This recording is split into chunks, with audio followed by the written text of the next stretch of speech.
नमस्कार, सुस्वागतम. कसे आहात सगळे? मजेत ना? आणि आपला नेहमीचा आपुलकीचा प्रश्न मंडळी, हसताय ना? हसायलाच पाहिजे, कारण परत एकदा घेऊन आलोय आपल्या हक्काचा, आपला लाडका कार्यक्रम, आपल्या थुकरटवाडीतून ज्याचं नाव आहे चला हवा येऊ द्या, होऊ दे व्हायरल.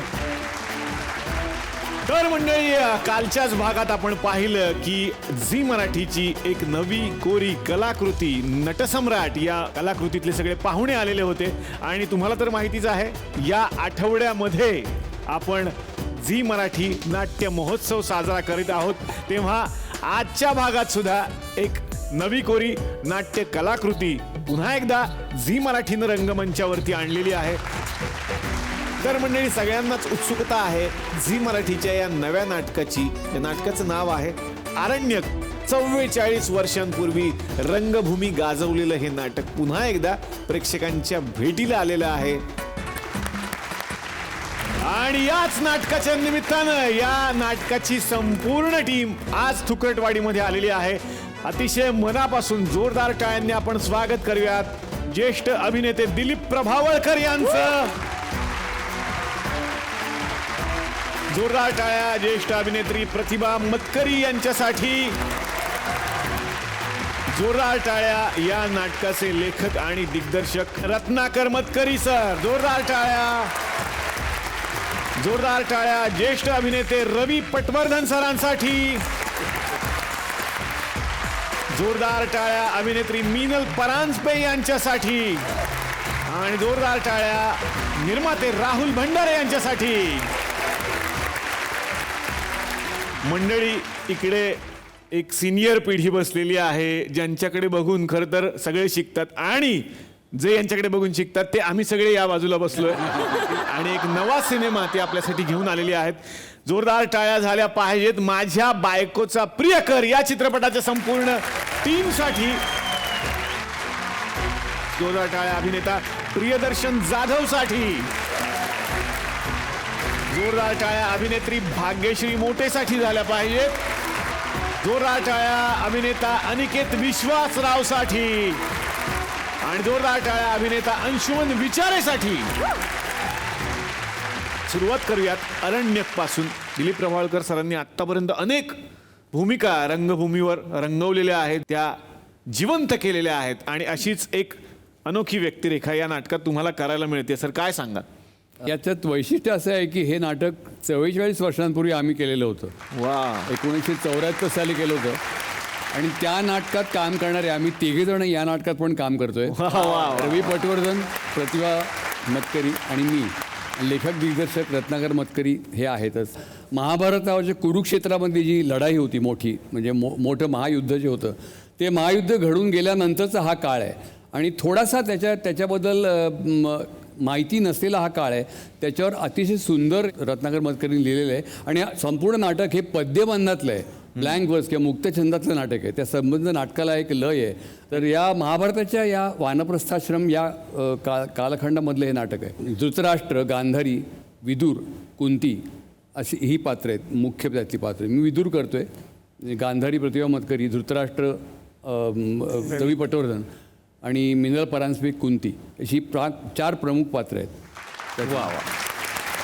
यानंतर येणार आहे रवी पटवर्धन सरांकडे. खरं तर बघा ना, आजही त्यांचा दरारा कायम आहे. त्या मिशा ज्याचे सगळे प्रेमात आहेत.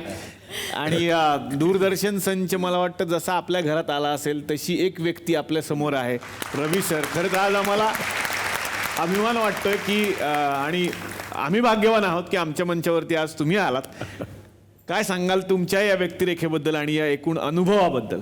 धृतराष्ट्र हे कॅरेक्टर आहे, ही भूमिका जी आहे ती ह्याचं प्रतिनिधित्व करते की 5-6 लोकांच्या मनातले जे चांगले आणि वाईट जे स्वभाव असतात, की तो लोभी पण आहे, कपटी पण आहे, प्रेमळ पण आहे, रसिक पण आहे, आणि शेवटी आत्मसमर्पण पण करायला तयार आहे. अशा तऱ्हेचा हा माणूस आहे. आणि तो कसा बदलत गेला पुढे. त्यामुळे विदुर भाऊ असून मित्रत्व हे त्याला जाणवलेलं आहे खूप, आणि त्याचा वियोग त्याला पुढे जाणवतो. वा वा. हे जे वर्ष आहे ते आम्हाला 44 वर्ष झाली नाटक करून, पण रवी पटवर्धनांचं हे रंगभूमीवरचं 75वं वर्ष. खरं तर एकदा आपण उभं राहून दाखवलं पाहिजे. ही खूप मोठी गोष्ट आहे. कारण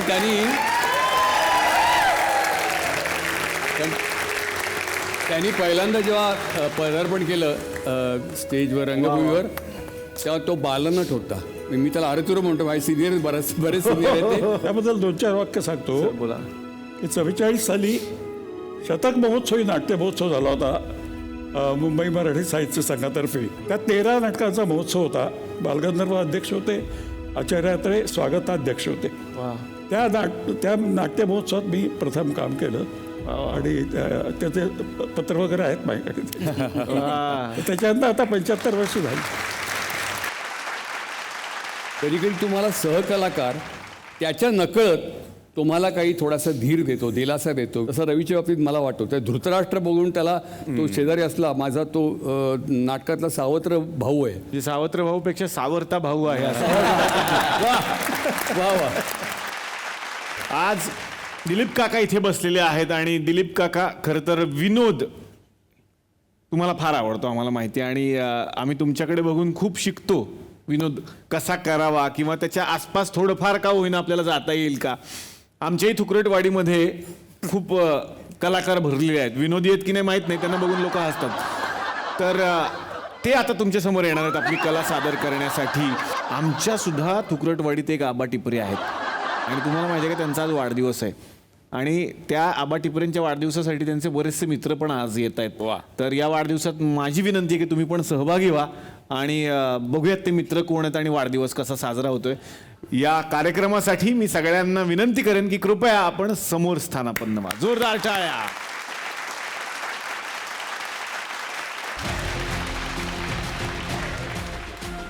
अगं बाई, आले की काय सगळे? हे आले, हे शिरा आला की काय?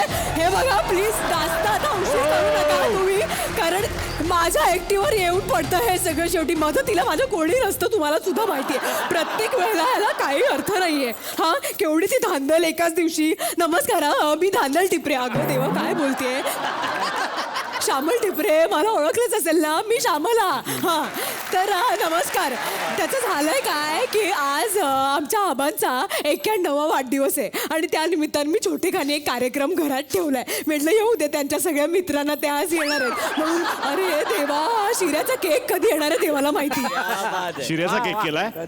नाही, शिऱ्या माझा मुलगा, तो केक आणायला गेलाय, तो कधी येईल आता. अगं बाई, हे असंच अर्धवट टाकलंय. आणि ही शलाका सुद्धा आज नेमकी कॉलेजवरनं उशिराच येते बाबा. शाला का करते ही असं? कुठे गेला तो? आवडला ना? तुझ्यासाठी खास लिहून घेतला होता. तेच म्हटलं मी. बाई, आता ना आबा एकतर आले ना की बरं होईल बाबा. आणि कुठे गेलेत तुम्ही? काय बसलाय तिकडे हाताची घडी घालून? तुमच्यासाठी चालले, चला निघा, आवडा पटकन. हा, आबा येत आहे ना?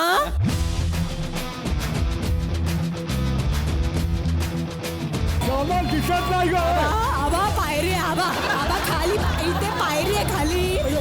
सावकाश या तुम्ही ना, गडबड करू नका. नाही, आणि जरा सावकाशीने घ्या तुम्ही सगळं. काय ऐकू येत नाही का? हा, आबा भाई, हे ना कुठलं शिकून येतात ते मला माहिती. आबा काय होत आहे? तुम्ही बसा. धाप लागली का आबा? धाप नाही लागली का? सगळं असा वारा मी आतमध्ये घेतला, असा पटकन फुगवून घे जायच्या आत पटकन फुगून. हा, तुला माहिती का श्याम, आजकालच्या पोरांना साधे वाढदिवसाचे फुगे पण फुगवता येत नाही.